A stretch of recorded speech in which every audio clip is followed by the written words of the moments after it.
What's up, Ivy League fans? It's Noah Savage back with you to preview this weekend's games, and make sure you set your alarms because everything starts at 2 p.m. this Saturday. We've got 4 big games on the schedule.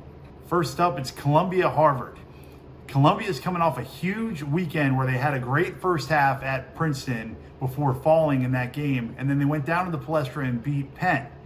Ike Noweke was huge last weekend, probably the strongest big man in the league. The guy can really get it done on the post, and he's added that 15-foot jumper over the left shoulder. He likes to get into the paint and has really become consistent with that shot. So for Harvard, handling Ike Noweke down low is going to be one of the keys to this game. They've got to run different bodies at him, try to double him from different angles, and then mix it up where sometimes they fake the double and then recover back out to shooters. Now, it's not just Noweke for Columbia. Liam Murphy is a driller and has great size on the perimeter, can really shoot the basketball, as well as Geronimo Rubio de la Rosa. Not only can he shoot it, he can get into the paint and make things happen for himself and others.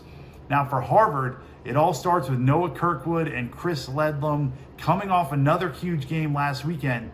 But I talked to Coach Amaker, and he wants Harvard to establish themselves once again as an inside-outside team.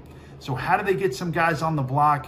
And if it's not going to be on the block, get into the paint, whether it's Trey 2, whether it's Noah Kirkwood or others. And I like this guy, Louis Lesmond, on the perimeter, a great shooter and a highly ranked recruit who's coming off a good game last weekend. It's going to be an exciting matchup. I'm really excited about this Princeton-Brown matchup this weekend. Princeton's offense is incredibly potent. In fact, they're 7th in the country in terms of three-pointers made per game at just around 11 a game. Drew Freiberg, Ethan Wright, and Ryan Langborg are some of the best shooters in the country, and they surround Tosan Ewoma, who has been spectacular, especially on the offensive end. He leads the league in assists, he's 6th in rebounding, and he's 6th in scoring. The way that he's been able to read defenses, know when to kick it out to shooters, and know when to get his has been unbelievable. And how about his body control in the paint, whether it's pivoting, pumping, or different finishes with the left or right hand? He is special for the Princeton Tigers. He's special around the country. In fact, he's the 20th rated offensive player on KenPom. He is sensational, and he's going to be key against Brown. Now, Brown sports one of the best defenses in the league. Not only superstar Tamane Cho, but Jalen Gainey inside is one of the best shot blockers, currently leads the league in block shots per game. Keno Lilly Jr. and Dan Friday are 2 guys who get a lot of steals. They're up amongst the leaders in steals per game. But the problem for Brown is that Princeton just doesn't turn it over that often. If Brown can force some turnovers and then put the pressure on the other side on the offensive end, they're going to have a chance against Princeton. And of course, I look at Tamane Cho to lead the charge. He's been so great this season. He's been so consistent.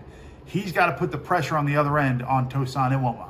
Dartmouth comes into the Palestra off of grinded out victory last weekend where they only shot 33% from the field. That's not who they are. They're a great shooting team, and I expect them to step that up against Penn and the Quakers. Jordan Dingle will bounce back from a subpar shooting performance, but Penn needs more help from guys like George Smith, Max Martz, and Michael Moshkevitz, who's an inside-outside big, needs to have a huge game to compete with the centers and forwards of Dartmouth like Aaron Rye and Dame Adelican, who's coming off a double-double performance. Rye's got the handle, he's got the playmaking, he can really shoot it, and then Adelican is one of the best rebounders in the league and one of the best athletes in the league. So Penn needs to be physical with him, force him out of the paint, and then obviously they need to guard the three-point shooting of Brendan Barry on the perimeter. All right, let's talk about Cornell-Yale. Cornell is becoming one of the most unique stories in the country. They are 7th in the country in terms of pace, 7th in fewest time per possession, and 47% of their threes come from behind the arc. So they play fast, they push it, they shoot a ton of threes, and they play a lot of guys, which makes them a little harder to scout than your average team. Yale needs to guard guys like Dean Knoll, Greg Nolan, and also Chris Mannon is getting a ton of their playmaking responsibilities for Cornell. Keller Boothby continues to be a flamethrower from the perimeter, so Yale needs to locate him as well on the break. Yale needs to adjust to that Cornell tempo as fast as they can and try to force turnovers against Cornell, who can be forced into mistakes if you pressure them in the half court. Now, they're going to be ready because Yale always has one of the top defenses in the league.